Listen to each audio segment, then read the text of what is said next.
Yo, yo, it's the Red Blue Podcast crew. Reviewing flicks, both old and new. Red and blue, not political. Nah, man, chill. It was Marvel versus DC till we lost that thrill. Don't stress the episode, don't ask the season. We double up franchises, don't ask for a reason. Moti's got rules that nobody gets. His takes on movies, they're wild as it gets. He's got superbald Mac and Gray by his side, trying to keep it sane while they're in for the ride. Moti's measures are out of control, but in the end he's got the final role. Yeah, that Blue Podcast, come check the scene. Movies old and new, know what I mean? This is Multi-Topic Talk, and we bring you the Red Blue Podcast after show. And this time around, we talk about Galaxy Quest, a movie that's kind of poking fun at Star Trek, or that's an homage, or that's whatever. We will review that. I hope all of you will enjoy, just like most of us on the panel. Here we are talking about a Galaxy Quest, a quite interesting movie. I will ask Gray, why Galaxy Quest? Because it's a classic. Even according to Star Trek fans, it is one of the. It was voted number 7 as the best Star Trek movie, even at the Star Trek Yep, convention. it's considered an unofficial Star Trek movie. Yeah, It's great. It's definitely my favorite Tim Allen movie. I don't know. I guess I was feeling a bit nostalgic and figured you hadn't seen many comedies, at least from your taste that you've expressed to me. So I wanted to show you some of the classics. Although this is very reminiscent of another comedy from about a decade before, but yeah, we'll get into that a little bit. But yeah, I like this movie a lot. Wanted to see it. It's got so many amazing actors in it. I figured you needed to see this, Multi. I did this for you. Thank you. I was surprised. I didn't expect to really like it, but I did. That was a really good choice. So I will let Superbald go first on that movie. What did you think of Galaxy Quest, and what is your experience? Because I don't think that was the first time you had seen it. Oh no, I've seen this movie many times. It had been a while since I had watched it, but I've seen it many times. I'm a unabashed, huge Star Trek nerd, so uh, I always appreciated this movie. Um, yeah, I love it. It's at the same time a spoof and an homage to Star Trek mostly, but also other sci-fi franchises. Um, and yeah, as mentioned, it is sort of fans do consider it sort of like an unofficial Star Trek movie, um, and apparently it's also a favorite among actors from the various Star Trek TV shows. They've recognized themselves a bit in what's going on, their interactions with the fandom and such. Um, and it makes fun of so many tropes of sci-fi and especially Star Trek. The nameless red shirts who die, um, and there was a joke that I really loved where towards the end where they've got like the stomper things or whatever you call them, and she's like, "Why are these on the ship?" And he's like, "Because they're on the TV show." Because yeah, there's a lot of things in Star Trek and Star Wars where you think to yourself, why is it like this? Like, you you're not supposed to really think about it. Like I'm thinking of like in Star Wars, every friggin' ship or station has massive chasms with little tiny walkways over them and things like that. And you're like, why is it designed like this? um, Great cast though. Tim Allen. This is I think he was perfectly cast in this. His performance is definitely based on William Shatner and Shatner's reputation for being a bit of a diva and an asshole. Sigourney Weaver was great in this, and again, Star Trek trope of like actresses not really having much to do in the show; they're more there for as eye candy. Um, Daryl Mitchell, who played what was the character's name? Laredo, definitely a Will Wheaton analog. Tony Shalhoub as he's great and everything. I love that guy. as the engineer. Sam Rockwell as Guy, the nameless red shirt. Amazing in this. Alan Rickman, to me, this is his best performance. This is better than this is better than Die Hard. This is better than Harry Potter or anything else he did. This is, to me, this is his best performance, and he really captured like a lot of sort of the ambivalence that a lot of Star Trek actors, especially people like Leonard Nimoy, he was sort of a Leonard Nimoy analog. Sort of the ambivalence they have towards their fame or with Star Trek and being associated with that character. You know, like okay, this made me famous, made me money, but at the same time, I'm typecast and I can't do anything else. Um, Other great actors, Missy Pyle, who's in this, she was all right. Uh, Enrico Colantoni, who played I can't remember, fuck, I forgot the character's name, but the main Thermian, um, Mathazar. Mathazar. Thank you. Robin Sachs, who played the villain, glorious over the top performance, which was just perfect for the type of role. This was actually the first movie for both Rainn Wilson and Justin Long. Rainn Wilson actually doesn't even have any speaking parts that I remember. He's just one of the Thermians, and he's kind of in the background. Then he just disappears halfway through the movie. Yeah. Yeah. Getting back again to Alan Rickman, like I just love that thing where like they're dedicating. I think it's a grocery store or something, and just his, you know, his reluctance to give his catchphrase, but altered for the store, and he's like, "I grabbed ours hammer.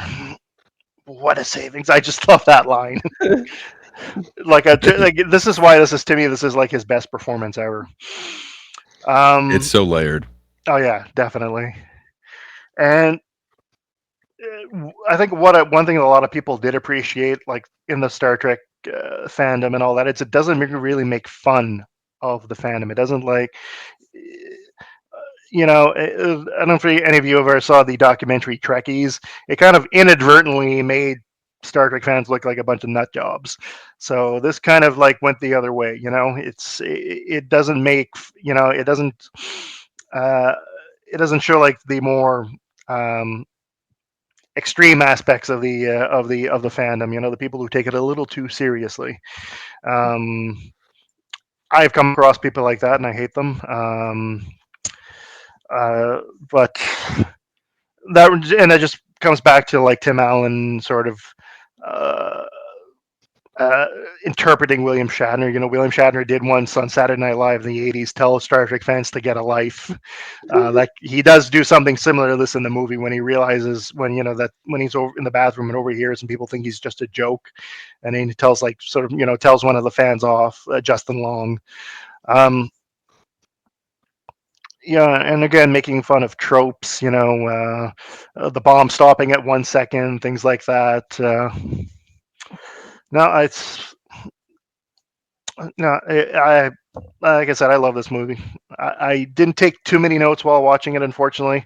I should have, because then I probably would have more to say. But yeah, I just love this movie.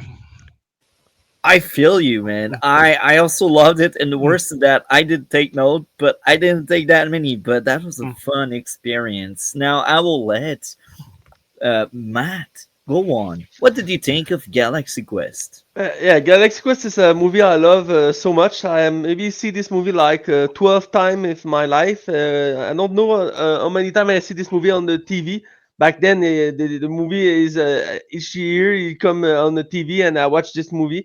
I think it's the best movie for Tim Allen. He's so good in this movie, and this movie is so perfect for a parody slash homage of Star Trek.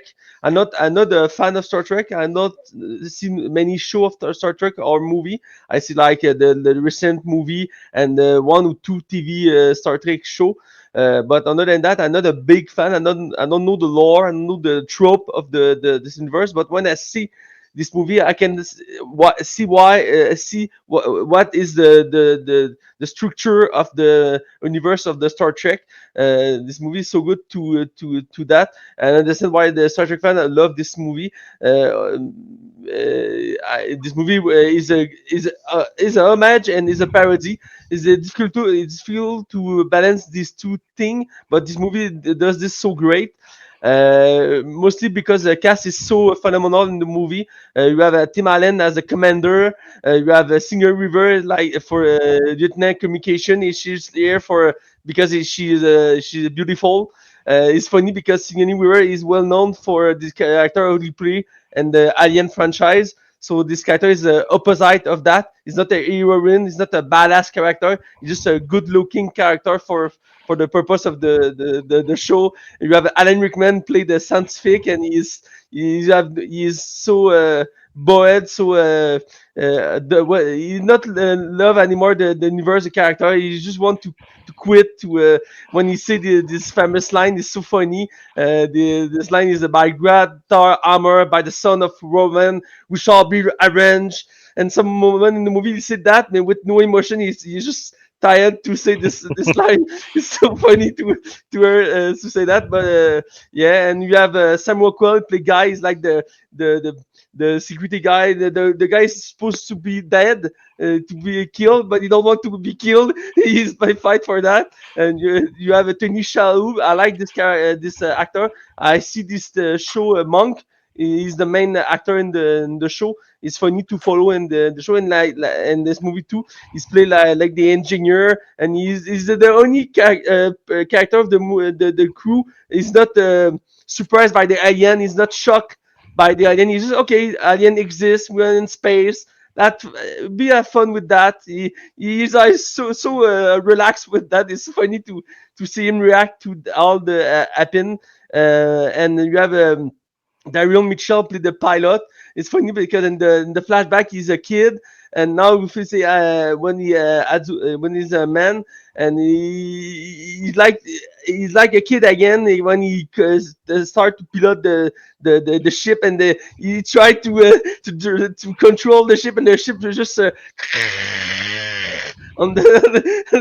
and all the crew panic. I very like the intro of the movie when you have a brief taste of the TV show back then, and you have the maquette of the ship when have some damage and shake, and the crew shake, and it's just the camera like the old TV, old Star Trek show, and all the crew panic, and the captain is like, okay, let me think. Like, never surrender, never give up. Activate the Omega 13. Like so epic. Oh yeah, he Tim Allen gave it his all in that, and I think that's what made it so great. That he went over he went for it. He went over the top like Shatner. Yeah, for me, I think it's the best role he have, other than the Toy Story movie, because he played Buzz Lightyear in Mhm. all Toy Story movie. But I knew him more from the sitcom Home Improvement, but that's what made him famous. But yeah, yeah, I agreed. But yeah, like I said, the casting is phenomenal. The concept is so funny. The part when in the Comic Con is well done. The all the fan ask many questions with no sense, just for hey, when the episode would do that and you do that, it's true, is it possible? And the actor is like, man, it's a show. It's just a show. Come on. Alan Rickman is the best for that. He's just boy, take the picture, sing the picture, ship the picture.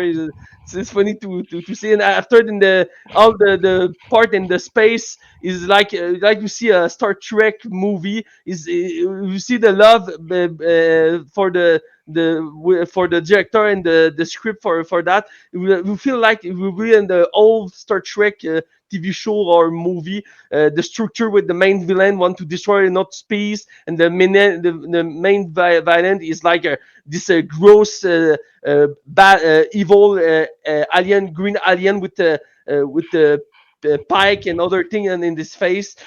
So a parody of the genre.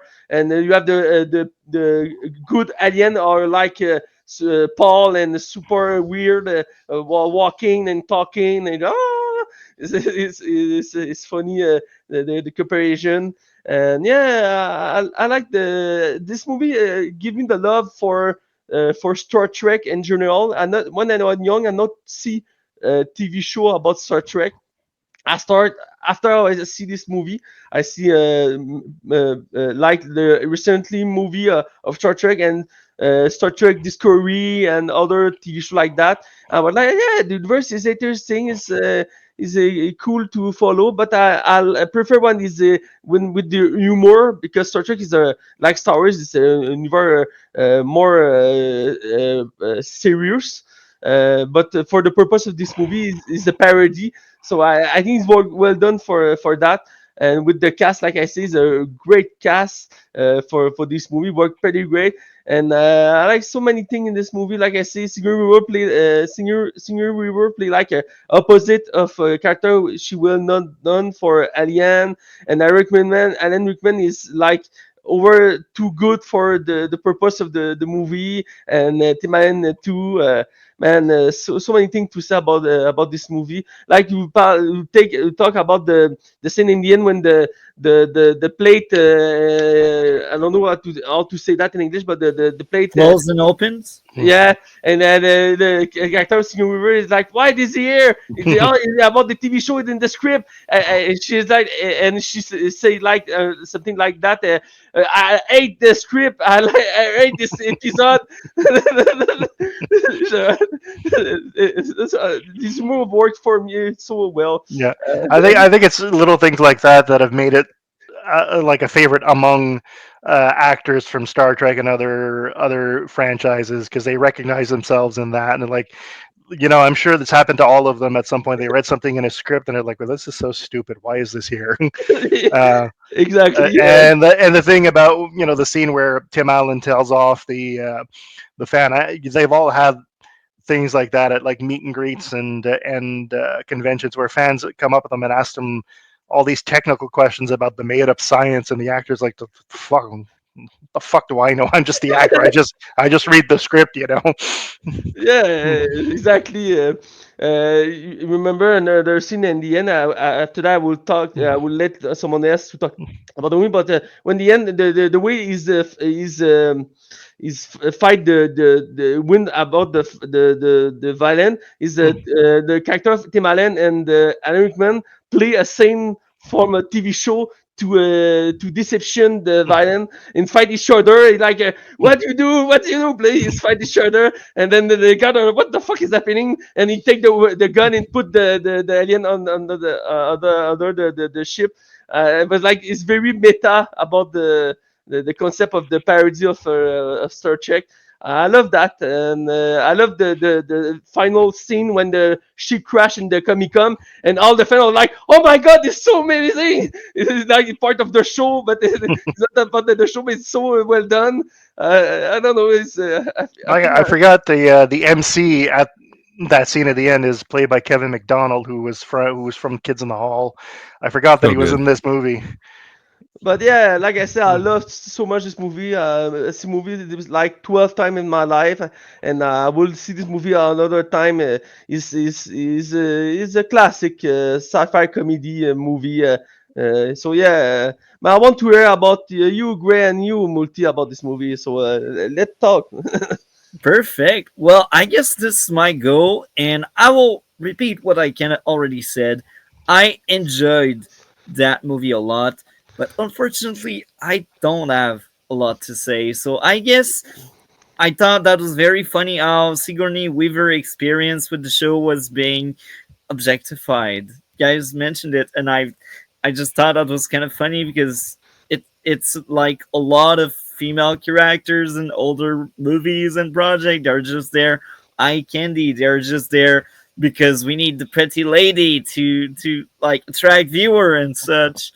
And she acknowledged that fact, and that's kind of cool. The story of the show being real was funny irony, especially it's a payoff to someone saying, "Oh, is it real?" And he's like, "No, that's just a show." And then the show happens. I just like that a lot. The main character sounding crazy when coming back from the ship and trying to recruit the others. That was wow. That was golden. I was like, if the movie is going to be like that, it will work. It's going to work, and I enjoyed that a lot. It's funny how the group destroyed everything by doing stuff without understanding what they were doing. It's kind of like the actor acting and messing up. It was golden. Um, Funny how the actors aren't always qualified for their duties since they act. Nice growth how the main character accepts the fact that he is an actor. And again, I think the biggest strength of that movie was the humor. I really enjoyed it. I think I was laughing almost nonstop. And it made me want to watch more Star Trek. I think I've seen maybe like 4 or 5 movies of Star Trek, but these are more recent ones. Like there was one in 2011 or 2012. I can't remember exactly. I've seen that one. I've That would have seen been Into Darkness. I've seen another one of that era. Either that's the one just before or the one just after that one. I've seen the one that came out this year. Uh, so I've seen a few of them, but after watching Galaxy Quest, I'm like, you know what? That's a franchise that actually interests me, and it did its job. I And know it's heavily has to do with like paying homage to earlier Star Trek. I mean, I'm pretty sure there's things in newer Star Trek that are you can find in that movie, but because of the time this was made, this is really very much Star Trek original series, Next Generation, Deep Space Nine, that era of Star Trek. yeah, and again, fun movie. Thank you for suggesting such movie, Gray. And I will let the man of the hour talk. This is the one that kills movie. So, Gray, that's your shot now. What did you think of Yeah. Galaxy Quest? So it's a classic, for sure. And I thought that you needed this in your repertoire, Multi. So I'm glad that you actually appreciated it. But it's a really interesting film. So it came about, this dude named David Howard had the story for it, and he's got exactly 2 IMDb credits. One is for Galaxy Quest, and one is for Trek the movie. He seems to have like a certain lane that he goes down, or did. So Galaxy Quest was in 1999. Trek the movie was in 2018. So he took a little break in between the two, but he basically had the concept for Galaxy Quest, and it was that the actors, get sucked into a real life thing, which had kind of been done before, but not in the Trek world. So the studios really liked it. They bought it up, and they brought in another writer to kind of punch it up, and he ended up rewriting almost everything. So almost everything that everyone enjoys about this kind of came from the second writer, who really knew Star Trek well and put in a ton of these homages to real life Trek exploits. I don't know what you'd call that, but almost everything that we mentioned, it comes from a real place that happened to at least one of the actors, or it resonates with the fans of Trek because they actually knew the source material. But that dude, Robert Gordon, who kind of punched it up, he'd only done one other script before this, and that was Addicted to Love. That really weird, what is it, Broderick and Meg Ryan or something. It's not a great movie. And then since then, he's only done 3 other ones. So Men in Black 2, he gets credit for the screenplay on.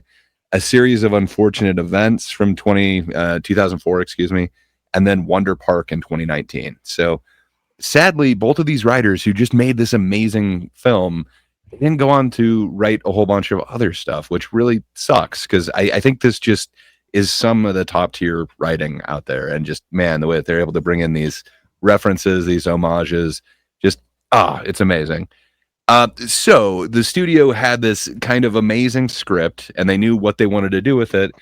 And this director, Dean Parasot, he really wanted to be a part of this, and the studio just didn't trust him, because the only other thing that he had directed before this, the only other feature, was a movie called Home Fries, which, if I remember right, it has like Drew Barrymore, and I can't remember. It was not a big movie. Oh yeah. One of my ex made me watch that. Yeah, I watched it once, like way back in the day. And The other stream we did earlier for Kingpin, she's the one that I had to fight to get this back from her. more of the Home Fries type. Yeah. So it's not a horrible movie or anything like that, but it wasn't enough to bank this, rather large budget movie. So the budget at the time was 45 million, which, for 99 isn't nothing. I haven't done the calculator, but I'm assuming it's at least like 3 times that now. So it'd be like $150 million movie. And the studio was really behind it, but they wanted like a big director for it. So they actually brought in Harold Ramis, which I love me some Harold Ramis. I think he would have done an amazing job with this. So he's done a bunch of them, but kind of most famous for Groundhog Day. He's Egon Spangler from the Ghostbusters. But yeah, that dude, I think he would have had an amazing time on this, but he was kind of fighting the studio. So it was the last year of Home Improvement. It was wrapping up, and they were trying to get Tim Allen to do more, but he wanted to move to movies. And somehow he kind of got attached to this, but that was against Harold Ramis's kind of wishes. Harold Ramis originally tried to get Steve Martin to play the captain, and then tried to get Alec Baldwin too, and then they actually tried to get Kevin Kline as well. But once the studio kind of attached Tim Allen to it, Harold Ramis is like, this is not what I want to do. And Harold Ramis's vision was kind of more of a Spaceballs type comedy, so I think it would have been like really spoof, not kind of homage. It's a different line that they're kind of treading with this one, and I think Dean Parasot, excuse me, I can't say his name for some reason. I think he really got the vision and what the script was trying to do. That like, you got to play this seriously. It's not like you're not doing a Mel Brooks movie in this. You're doing an homage to Star Trek, and you're showing the love for it. I don't think there's any Star Wars conferences that are going to vote Spaceballs as one of the best Star Wars movies. I mean, maybe after the sequel trilogy, but it's a different kind of thing where in 2017 or was it 2013? Sorry, at a Star Trek convention in Las Vegas, Galaxy Quest was voted the number 7 out of 12 Star Trek films. Like, that's crazy to think that, a parody essentially is voted as one of the better ones. For me, I think it goes Wrath of Khan and then Galaxy Quest as my favorite Star Trek movies. I see glimpses in the other ones that I really like, but man, this seems to get it for me. And just there's some amazing things that they really do in this one. So Dean Parasot, excuse me. He had done just the one movie before that, but a handful of TV shows, and he finally got this one. And sadly, as beloved as this one is, it wasn't financially a huge hit. So the budget was like 45 million, and it was able to gross 90 million after its run, but still double the budget is not necessarily great. It's not what the studios are looking for. It had a really soft opening, and then kind of word of mouth spread, and it was able to kind of actually make some profit before its theater run was done. But because it really wasn't that much of a success, it seems like, unfortunately, he wasn't given more of a chance to do a lot of movies.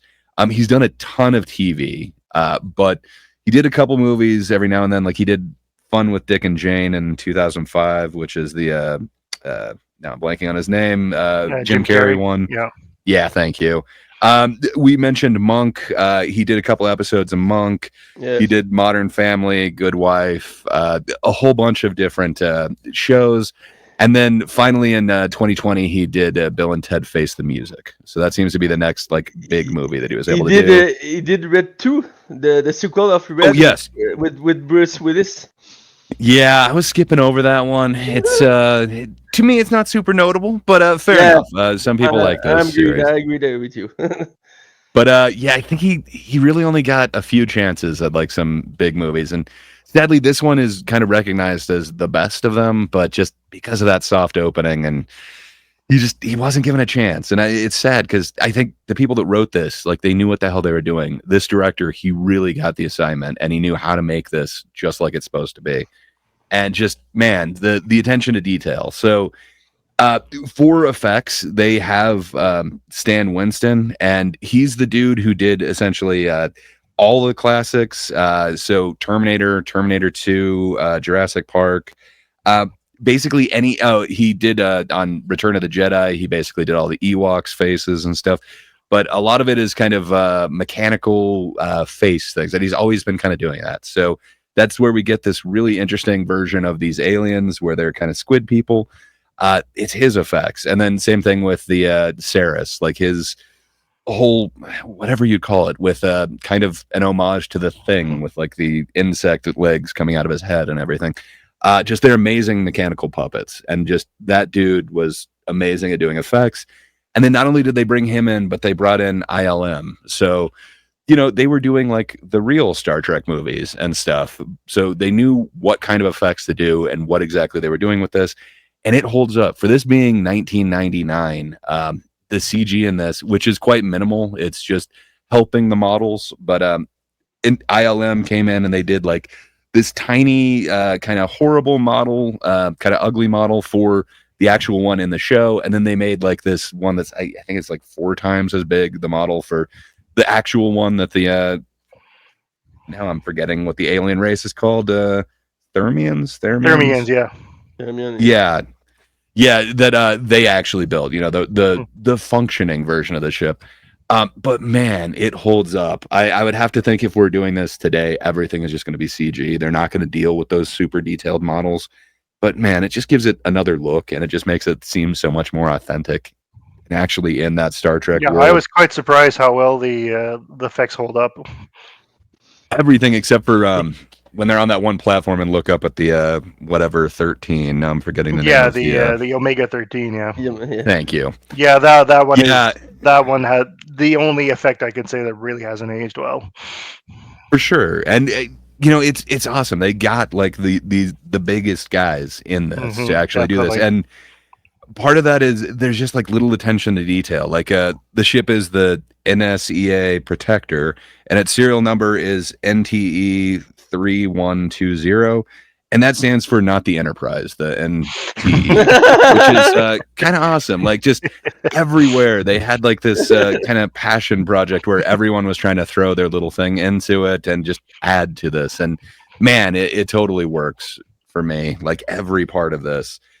But it was originally shot to be an R-rated comedy, and then they edited it down to PG-13. So like there's a couple times where you see Sigourney Weaver. You can tell she's not saying like shoot or darn or whatever, but they changed the lines a little bit.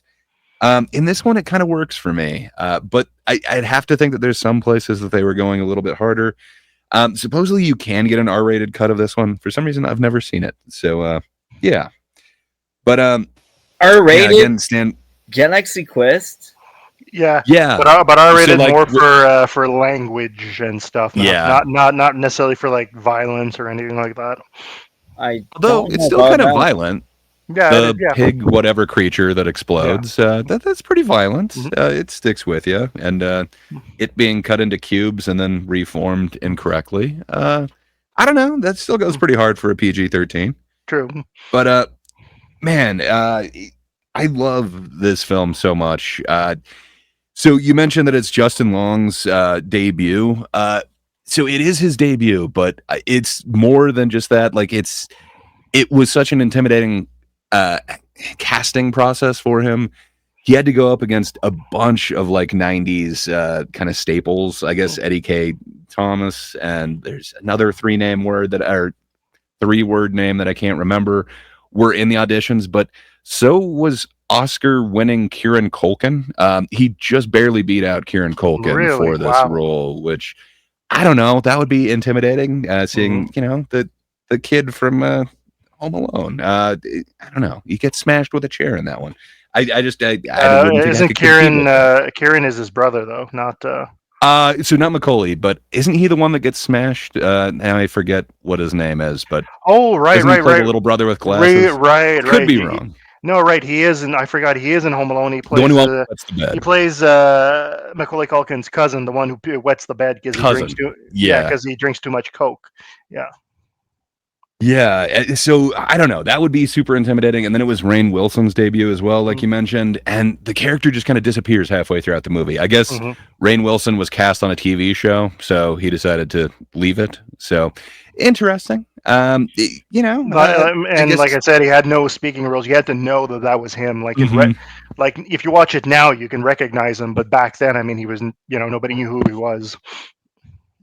Well, and then we almost didn't get another character too. So Sam Rockwell was offered the part, and he is just like he was taking himself way too seriously. Apparently, he only wanted to do drama, and he wanted to do something with substance, and he thought comedy is beneath him. And then, oddly enough, it was Kevin Spacey who talked Sam Rockwell into taking this. So, like, Really? you should diversify. You should show what range you have. You don't want to get typecast into one thing. You should do it. And man, just Sam Rockwell's version of this guy character is just, oh, I love it. Oh, same here. Yeah. One weird thing with the continuity that they never really bring up is, Daryl Mitchell and Sam Rockwell. So Tommy Weber, the kid who's the pilot now, who's all grown up, he is about the same age as Sam Rockwell, and Rockwell guessed it as a crew member. So it's interesting, kind of the age thing that they just never mention again. But yeah, I guess he would have been an adult when he was a kid on the show. Interesting. But still, I love the character of Guy Fleegman. I think his they do something interesting with this where they actually give all the characters an arc. Tim Allen has an arc, Sigourney Weaver has an arc, Tony Shalhoub has an arc, Rickman has an arc, Rockwell has an arc, Daryl Mitchell, Tommy Weber has an arc. Everyone has an arc in this. Like, it's not just, we're watching the Tim Allen show and then we've got these side characters. They actually took the time to do that. They were actually like kind of, beloved characters. And that's even something that the Star Trek movies don't necessarily do. Usually the movies kind of focus on one character and it's kind of their mission. Yeah. And then we've got side characters. But man, this took on the whole crew very lovingly in a great way. But I think I'm just going to be repeating everything that you guys said. But I think this is my favorite Tim Allen role. I think it gives him kind of the most to actually work with. And it is somewhat of the most believable that he has given me. Don't get me wrong, the Santa Claus and Toy Story and everything, they're great, but it's not this. To me, this is my favorite Tim Allen. And then when Harold Ramis was supposed to be directing this movie, they really wanted to get Sigourney Weaver in, and she was completely willing to, but Harold Ramis also didn't want Sigourney Weaver, not because he didn't like her or didn't think that she was a great actress. He had worked with her on Ghostbusters, but he just didn't want kind of sci-fi classic actors in this. And, she's kind of known for Alien. So he just didn't want to put that in there. But once Dean Parasot got on as the director, they immediately got her in there. And she just understood it. I love her whole character, even though all she's doing is basically repeating back what the computer's saying and then repeating what they're saying to the computer. But that's pivotal. She's the communications officer. You gotta have her as the go-between. But still, there is an arc to this character, and I just absolutely love it. And then Rickman, it's hard to beat some of his other roles. I love me some Rickman. He elevates anything that he's in. But it's hard to beat Hans Gruber or even Metatron. I don't know. I dig me some Rickman. Anytime he's in something, it totally elevates it. I think. Oh, and I absolutely love the layers that he's able to give this character. Like Superbald was saying, just you can see that he is this trained actor who's just frustrated with everything. But man, that whole arc where he actually understands and he's willing to use this phrase that literally pains him to say. Just man, so earned. I absolutely love it. And also, he's just not taking off the headpiece the entire time. Like Yeah. I think I would have taken that off long ago, but he kind of understands, and he's wants to keep up the illusion, I guess. But I absolutely love it. And then Tony Shalhoub, absolutely amazing. What he's doing with this character is just it is so amazing, and it took me a couple watches to like notice everything that he's doing. But he's playing every scene as if he's just stoned off his ass. He's always like looking for that snacks. scene exactly, that scene when they're in like the shuttle or something and he's eating his those little cracker things with the cheese. Yeah. It's awesome. Yeah, and there's always just like a little thing that he's doing, but seeing him like be the character, so going from Fred Kwan to Engineer Chen, which that also isn't even like fully addressed, that like they're basically making him an Asian character. When he gets into character, he starts like squinting his eyes. It's just it's interesting. There's a a couple little things in there that I'd have to think are jabs. I think at actual Sam Star Trek. Rockwell, Sam Rockwell's character actually says to him at one point, he's like, "Are you high right now?" Yes. Yeah. And I guess the director tried to pare that back a bit, but yeah, just every delivery from Tony Shalhoub is just like amazing, especially when the first few attacks go on where he's like, they're saying we're at our limit. We can't take any more. Like, just, I don't know. His delivery is just absolutely great on everything. Or I love that line when towards the end, and he's like, "Oh, I think that door's a little sticky. I'll get one of my boys up here with some WD-40." It's awesome. Yeah. And then Sam Rockwell's great. I can't say enough for his performance. It is definitely one of my favorite ones of his. Even his arc of, being the red shirt or whatever that just goes out there and, they're expendable. You don't even get a last name. I totally get his whole journey on this and why he would want to be a part of that. And then Daryl Mitchell is awesome. I love how he actually gets to, get some action in there. Even that is kind of based on real life where, they had Wesley kind of flying the ship back in the real show, but they didn't give him instruction, so he just kind of made up how he flies it, and then they actually had to have a bunch of people kind of analyze his footage so that they could keep it somewhat consistent when they were flying.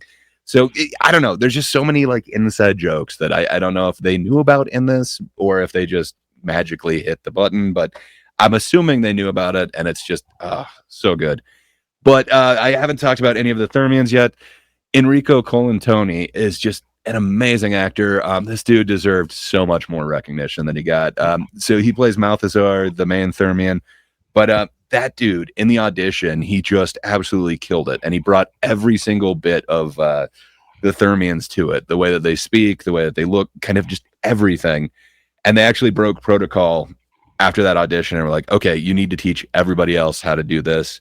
You are now like the engineer of this Thermian thing. And he did. He basically was the uncredited coach for all the Thermians on how they're going to do that. And it was kind of him who chose to do the kind of monotonal but kind of sing-songy delivery of everything. Like he brought all that to this character. And man, he is awesome. And his reaction to everything, like especially when they're telling him that they are actors. It could have been so over the top. He could have really played it for laughs or for the spoof, but man, it really makes you feel. And apparently it actually made Tim Allen feel. So after he did that scene where he kind of confesses that, we are actors, we are liars to Malthazar, he had to leave the set and go to his trailer. And I guess after he left, Rickman quipped, "Oh my God, I think he just experienced acting." A lot of people didn't have the confidence in Tim Allen, but man, it is one of my favorite. Well, he's got range. He showed it here. He did great. But yeah, there's just so many amazing things about this. I think that's probably all that I have other than, kind of everything that you guys are mentioning. They're just pulling so many IRL Star Trek experiences into this. So Sigourney Weaver, they're talking about like they had a 6-page TV guide thing article just about her, or was it 6 paragraphs about her boobs? Either way, they kind of pull that from reality too. That's kind of what Jerry Ryan experienced, I believe.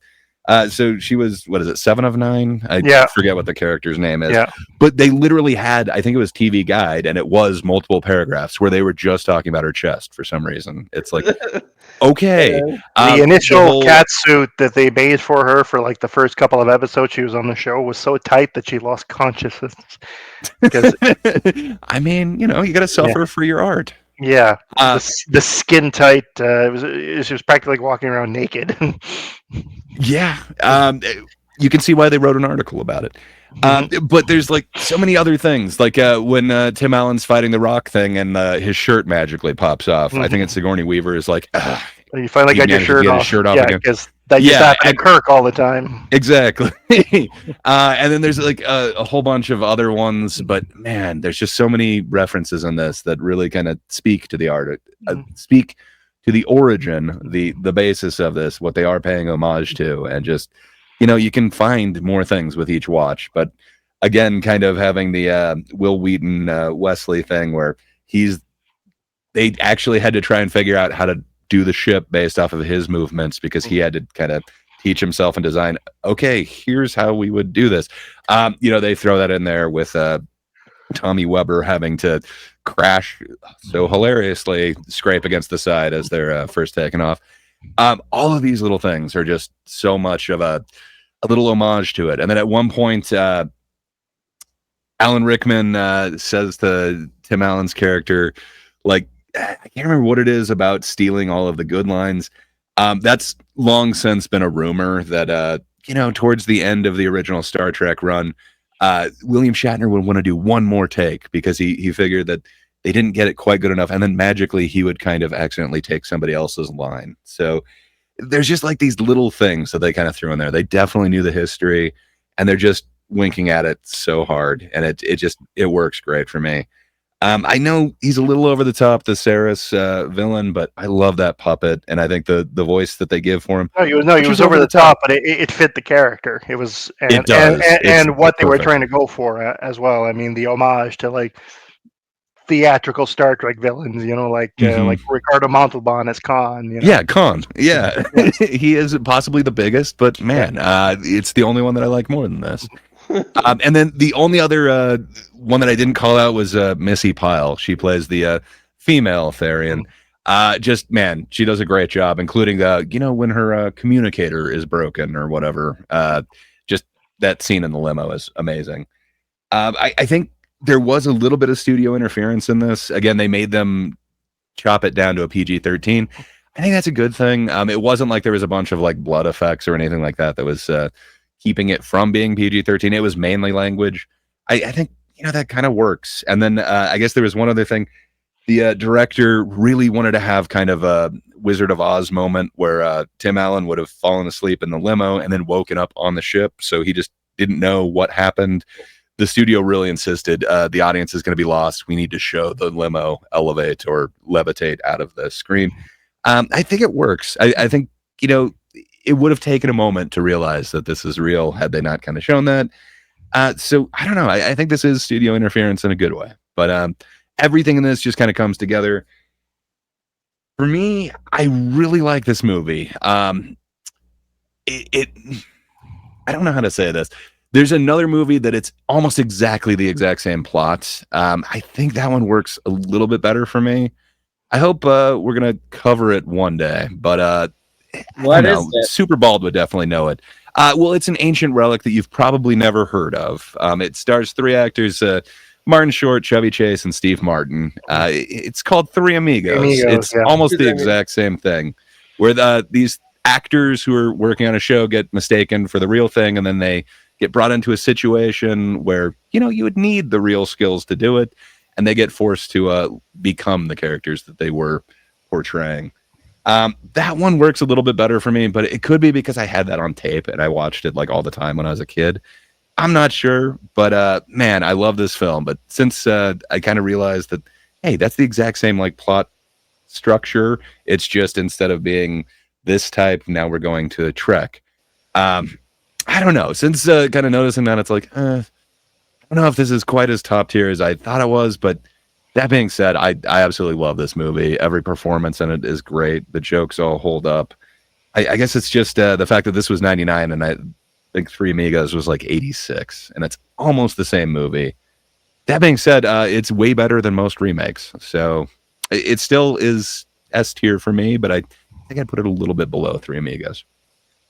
Amazing. So you know what? Maybe that will be the topic for another after show. Who knows? Do you want to add anything else? I guess not. So sorry, I didn't realize I was muted. No, I'm good. Thank you.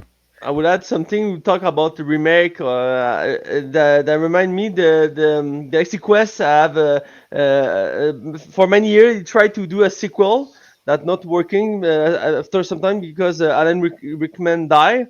So the project move on, and recently in 2021, Simon Pegg say he worked with Paramount for a TV show, Galaxy Quest, for Paramount Plus. So in a few years, we see a sequel on this platform.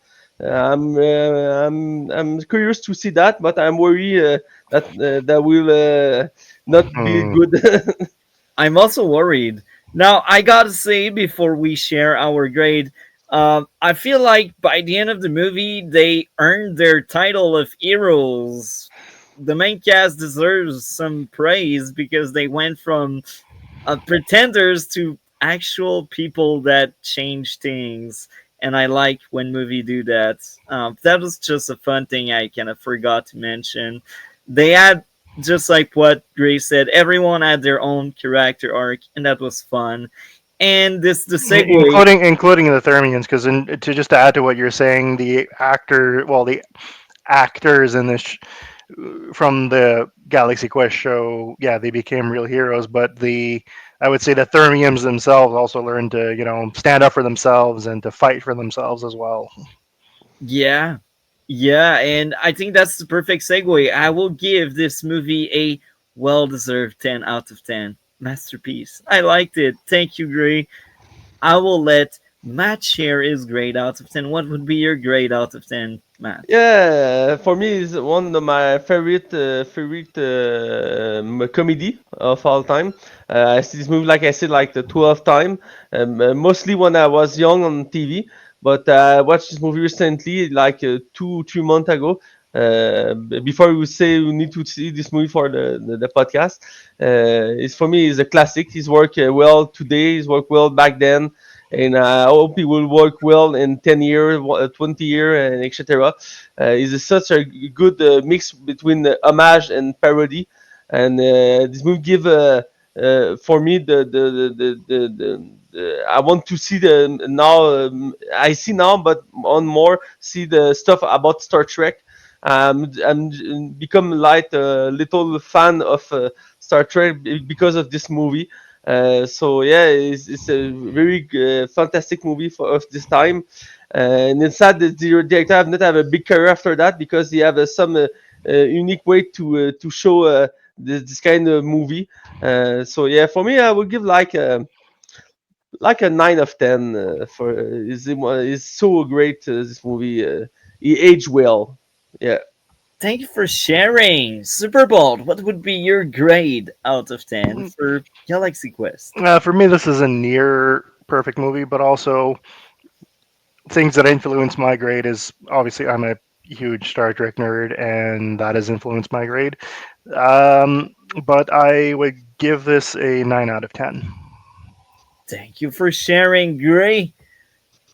What is your grade out of 10? Yeah. So it's also near perfect for me. I think I'd go like 8.5 out of 10. So what's that, like 4.25 on letterboxed? But yeah, I'll go 8.5. It's not quite perfect, but to me, the slightly better version of this is Three Amigos. I could understand why it turns off some people, but because of that, I would want to give that one a 9. So this one 8.5.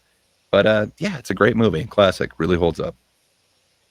Thank you, guys. We had a very fun discussion about Galaxy Quest, and we are out. Yeah, that blue podcast. Come check the scene. Movies old and new. Know what I mean?